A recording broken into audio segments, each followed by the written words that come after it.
পালিয়ে গেলে লস, না পাবো গয়না, না বিয়ের ফটোশুট করতে পারবো, না গিফটস পাবো, তো পালাবো না। একদম বিয়ের গয়না, টাকা পয়সা সব নিয়ে তারপরে আমি যাকে পছন্দ করবো তার মেন্টালিটি খুবই বোল্ড হবে এবং সে আমার ফ্যামিলিকে কনভিন্স করবে। That's it. যদি কাউকে ভালো লাগে বাসে যে জানাবো যে একে ভালো লেগেছে। যদি বলে যে ঠিক আছে, আমি জানি আমার মা বলবে যে আচ্ছা আমি ছেলে সম্পর্কে খোঁজ নেই। যদি আমি জানি আমার পছন্দকে সে গুরুত্ব দিবে, সো এটা ডিপেন্ড করবে তখন। আসলে আমি জানি না, এখন ভাগ্য নিয়ে তো আর কেউ বলতে পারে না, ভবিষ্যৎ তো কেউ বলতে পারে না আগে থেকে, ভবিষ্যতের উপর নির্ভর করে। আমি তো প্রেম করি নাই, সো আমি কিভাবে জানবো বলেন? আমাকে ঘুরে ফুরে আপনারা একই প্রশ্ন করতেছেন। প্রেম করলে তো জানবো। আপাতত আমার জীবনে এখনো প্রেম আসেনি, বাট আমার একটা ওয়েল উইশার আছে। সো আমার যে ক্যাপশনগুলো দেখা যায়, স্যাড যে ক্যাপশনগুলো মোস্ট অফ দ্য টাইম হয়তো মামুনি দেয়, নয়তো আমার যখন আমার ফ্যামিলির সাথে, ডেফিনেটলি ফ্যামিলি সবাই আছে, ঝগড়া হয়, বা আমি স্পেশালি আমার ফ্রেন্ডসদের প্রতি আমি খুব ডিপেন্ডেন্ট। সো আমার মুডটা ডিপেন্ড করে ওদের উপর। দেখা যাবে যখন আমার ফ্রেন্ডের সাথে ঝগড়া হয়, আমার দুইটা বেস্ট ফ্রেন্ড আছে। 5+ স্টার রেটিং প্রাপ্ত দেশের সর্বোচ্চ বিদ্যুৎ সাশ্রয়ী Walton AC smart comfort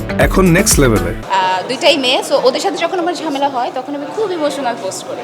that's it. পালিয়ে গেলে লস, না পাবো গয়না, না বিয়ের ফটোশুট করতে পারবো, না গিফটস পাবো, তো পালাবো না। একদম বিয়ের গয়না, টাকা পয়সা সব নিয়ে তারপরে আমি যাকে পছন্দ করবো তার মেন্টালিটি খুবই বোল্ড হবে এবং সে আমার ফ্যামিলিকে কনভিন্স করবে। That's it. যদি কাউকে ভালো লাগে বাসে যে জানাবো যে একে ভালো লেগেছে। যদি বলে যে ঠিক আছে, আমি জানি আমার মা বলবে যে আচ্ছা আমি ছেলে সম্পর্কে খোঁজ নেই। যদি আমি জানি আমার পছন্দকে সে গুরুত্ব দিবে, সো এটা ডিপেন্ড করবে তখন। আসলে আমি জানি না, এখন ভাগ্য নিয়ে তো আর কেউ বলতে পারে না, ভবিষ্যৎ তো কেউ বলতে পারে না আগে থেকে, ভবিষ্যতের উপর নির্ভর করে। আমি তো প্রেম করি নাই, সো আমি কিভাবে জানবো বলেন? আমাকে ঘুরে ফুরে আপনারা একই প্রশ্ন করতেছেন। প্রেম করলে তো জানবো। আপাতত আমার জীবনে এখনো প্রেম আসেনি, বাট আমার একটা ওয়েল উইশার আছে। সো আমার যে ক্যাপশনগুলো দেখা যায়, স্যাড যে ক্যাপশনগুলো মোস্ট অফ দ্য টাইম হয়তো মামুনি দেয়, নয়তো আমার যখন আমার ফ্যামিলির সাথে, ডেফিনেটলি ফ্যামিলি সবাই আছে, ঝগড়া হয়, বা আমি স্পেশালি আমার ফ্রেন্ডসদের প্রতি আমি খুব ডিপেন্ডেন্ট। সো আমার মুডটা ডিপেন্ড করে ওদের উপর। দেখা যাবে যখন আমার ফ্রেন্ডের সাথে ঝগড়া হয়, আমার দুইটা বেস্ট ফ্রেন্ড আছে, দুইটাই মেয়ে, সো ওদের সাথে যখন আমার ঝামেলা হয় তখন আমি খুব ইমোশনাল পোস্ট করি।